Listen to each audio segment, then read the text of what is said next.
আসসালামু আলাইকুম। গত ভিডিওতে আপনাদের দেখিয়েছিলাম ইনকিউবেটর মেশিন তৈরি করতে কি কি যন্ত্রপাতির প্রয়োজন হয়। আজকের ভিডিওতে থাকছে ইনকিউবেটর মেশিন কিভাবে তৈরি করা যায় সবকিছু দেখানোর চেষ্টা করব আপনাদেরকে। আমার হাতে একটা ককশিট বক্স দেখতে পাচ্ছেন। মূলত এই বক্সটাতে সেটআপ করার চেষ্টা করব ইনকিউবেটর মেশিনটি। আমার এই ককশিট বক্সটি হয়তো পুরনো একটা ককশিট বক্স, তবে এতে কাজ চালিয়ে নেওয়া যাবে। যেহেতু আমি একটা শখের ছোট্ট খামার করার চেষ্টা করতেছি, সেহেতু আমার একটা ইনকিউবেটর মেশিনের প্রয়োজন। সেজন্য প্রথমেই বড় একটা ইনকিউবেটর তৈরি না করে একটা ছোট ইনকিউবেটর দিয়ে শুরু করার চেষ্টা করতেছি। আমি প্রায় সব সময়ই প্রথমেই বড় কিছু দিয়ে না শুরু করে প্রথমেই ছোট কিছু দিয়ে শুরু করার চেষ্টা করি। এই ককশিট বক্সটির চারিপাশে টেপ দিয়ে সুন্দরভাবে মুড়িয়ে নিতে হবে, যাতে ভেতরের গ্যাস বাহিরে বের হতে না পারে। এরপর ককশিট বক্সের ভেতরে সবকিছু দেখার জন্য ককশিট বক্সের উপরের ঢাকনাটিতে একটা কাচের গ্লাস লাগিয়ে নিতে হবে, অথবা বাজারে কিনতে পাওয়া যায় প্লাস্টিকের এক ধরনের ট্রান্সপারেন্ট গ্লাস। এই গ্লাসটা লাগিয়ে নিলে আরো ভালো হয়, তবে আমার কাছে একটা কাচের গ্লাস ছিল, সেজন্য এটাই লাগিয়ে নেব। ককশিট বক্সের ঢাকনার উপরে এই কাচের গ্লাসটি লাগানোর জন্য ভালোভাবে মাপজোক দিয়ে নিতে হবে, যাতে গ্লাসটি লাগানোর সময় কোনো ঝামেলা না হয়। এরপর ককশিট বক্সটির ঢাকনাটিতে গ্লাস লাগানোর জন্য সুন্দরভাবে কেটে নেব।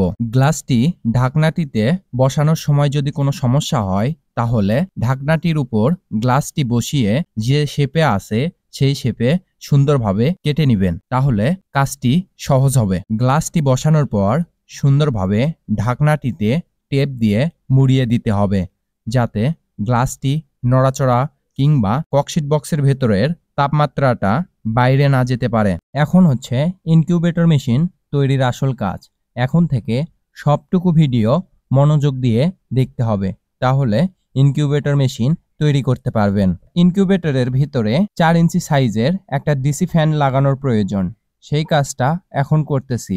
এই ফ্যানটার কাজ হচ্ছে ইনকিউবেটরের ভেতরের তাপমাত্রাটাকে সম্পূর্ণভাবে চারিদিকে ছড়িয়ে দেওয়া। এই ফ্যানটা এমন জায়গায় লাগাতে হবে যে ইনকিউবেটরের ভেতরে যে বাল্বটা থাকবে সেই বাল্বের তাপমাত্রাটাকে চারিদিকে ছড়িয়ে দিতে পারে।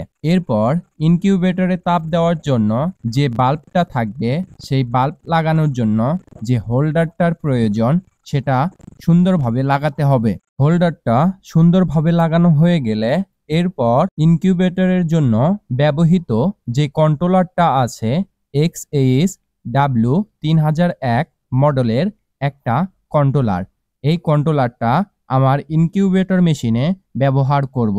সেই কন্ট্রোলারটি এখন লাগানো হবে। কন্ট্রোলার মেশিনটি সেট করা হয়ে গেলে এরপর আর্দ্রতা মাপার জন্য হাইগ্রোমিটারটি সুন্দরভাবে বসিয়ে নিব।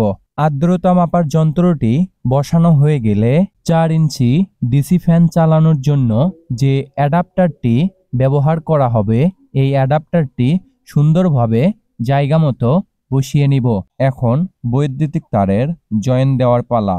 XHW3001 কন্ট্রোলারের ইনপুট লাইনে 220 ভোল্টের এসি লাইনটি সংযোগ করব।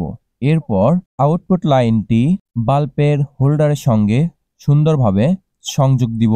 12 ভোল্টের অ্যাডাপ্টারটি 220 ভোল্টের কারেন্টের সঙ্গে সংযোগ দিব এবং আউটপুট লাইনটি সরাসরি 4 ইঞ্চি ডিসি ফ্যানে সংযোগ দিয়ে দেব।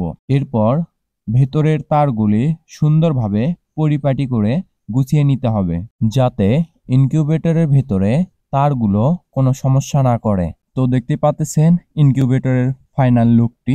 এটাই হচ্ছে আমার নিজের হাতের সর্বপ্রথম একটা ইনকিউবেটর মেশিন। তো এই ইনকিউবেটর মেশিনটি কিরকম হয়েছে সবাই কমেন্টের মাধ্যমে জানিয়ে দিবেন। এই ইনকিউবেটর মেশিনের হ্যাশিং রেট কিরকম দেয় সবই দেখানোর চেষ্টা করব আপনাদেরকে ধীরে ধীরে ভিডিওর মাধ্যমে। এই ইনকিউবেটর মেশিনটি কিভাবে সেট করবেন এবং আমি কিভাবে ইনকিউবেটর মেশিনে ডিম বসালাম সবকিছুই থাকবে সামনের কোনো ভিডিওতে। আজকের ভিডিওটা এই পর্যন্তই।